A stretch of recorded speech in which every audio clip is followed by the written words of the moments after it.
ఇది చిన్న విషయంగానే అనిపించవచ్చు, కానీ దీని వెనుక బలమైన ఆధ్యాత్మికత కారణం ఉంది.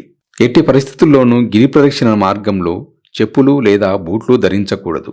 అరుణాచలం గిరి సాక్షాత్తు శివస్వరూపం కాబట్టి ఆ పవిత్ర భూమిపై చెప్పులతో నడవడం అంటే ఆ శివునిపైనే మనం కాళ్ళు పెట్టినట్టని భక్తుల ప్రగాఢ విశ్వాసం. అలాగే జీన్స్ ప్యాంట్లు, బిగుతైన అసౌకర్యవంతమైన దుస్తులు ధరించడం కూడా సరికాదు. ఇవి మన ధ్యాసను దైవం మీద నుంచి మన శరీరం మీదకు లాగేస్తాయి. కనుక గిరి ప్రదక్షిణను తప్పనిసరిగా వట్టి కాళ్ళతోనే చెయ్యాలి. ఆ కొండ యొక్క దివ్యమైన శక్తిని, స్పందనలను నేరుగా మన శరీరంలోకి స్వీకరించడానికి ఇదొక్కటే మార్గం. రాళ్ళు గుచ్చుకుంటాయేమో, కాళ్ళు నొప్పి పెడతాయేమో అని భయపడకండి. ఓం అరుణాచలేశ్వరాయ నమః అని స్మరిస్తూ నిండు గర్భిణి నడిచినంత నెమ్మదిగా అడుగులు వెయ్యాలని పండితులు చెబుతారు. ఇలా చేస్తే ఎలాంటి గాయాలు కాకపోగా మనలోని అహంకారం కూడా అణిగిపోతుంది.